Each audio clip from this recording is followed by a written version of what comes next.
рӯзи панҷум аст ки дар китобхонаи миллии тоҷикистон даври ниҳоии озмуни ҷумҳуриявии фуруғи субҳи донои китоб аст ҷараён дорад ва иштирокчиён низ дар яке аз 5 номинатсия миёни ҳамрақобат доранд. Ганҷина Талбакова як тан аз иштирокчиёни фаъолест ки дар номинатсияи адабиёти ҷаҳон баромад намуд.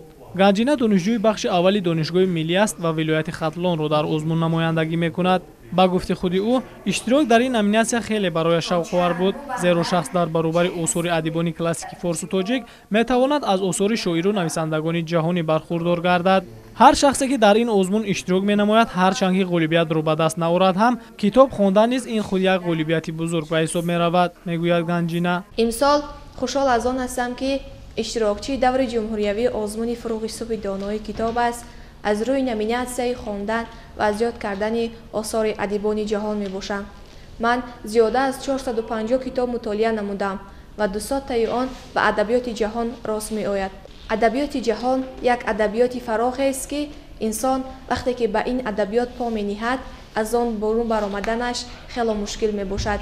зеро ки мо ҳарчанд ки адабиётҳои худро мутолиа намоем, шоиру нависандагони мо ба монанди Ҳофиз, Саъдӣ, Рӯдакӣ, Синую Фирдавсӣ шӯҳрати ҷаҳонӣ дошта бошад ҳам, дар баробари ино аз дигар шоирӣ нависандагони ҷаҳон ба монанди Вилиам Шекспир, Дефо Даниэл, Марк Твен, Гиде Мопассанд, аз шоиру нависандагони адабиёти рус Александр Сергеевич Пушкин, Анна Ахматова ва дигарон шиносоӣ пайдо менамоем.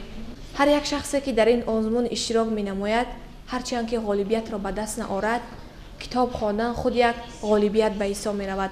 на ҳар шахс китоби бадеиро мутолиа менамояд, ҳарчанд ки мутолиа намояд ҳам, барои фаҳмидани он, барои дарк кардани он бояд як равишеро истифода бурд. ҳамин гуна дигар иштирокчиён низ дар ҳар номинатсия донишу малакаи худро назди ҳакамон месанҷанд. дар ин марҳила рақобат байни иштирокчиён боз ҳам ҷиддитар сурат мегирад, зеро ҳакамони озмун дар ин давра хеле сирталаб буда ба оддитарин камбудиҳо низ таваҷҷӯҳ зоҳир мекунанд. озмун аз рӯи 5 номина адабиёти кӯдакон наврасон ва осори шифоҳӣ, адабиёти классикӣ, адабиёти муосир, адабиёти ҷаҳон, эҷоди назму наср доир шуда, барои баргузории он 4 толори бузургу барҳаво омода карда шудаанд. امروز در دور جمهوریوی آزمون فروغ صبح دانایی کتاب است که طول 3 سال می شود با دستگیری پیوسته پیشوای معظم ملت با یک شکوه و شهامت خاصه برگزار گردیده، باعث پیشرفت علم و فرهنگ و دانش خاص و عام گشته است. از روی نامینه دوم خواندن قصه و روایت‌های خلقی، اثرهای نثری و زیاد کردن آثار ادیبان کلاسیکی اشتراک ورزیدم و به سوال‌های داوران جواب پره دادم و امیدوارم که سزاوار جای نمایان می‌گردم. ҷараёни баргузории озмун дар толорҳои алоҳида тавассути монитор пурра ва мустақим намоиш дода мешавад.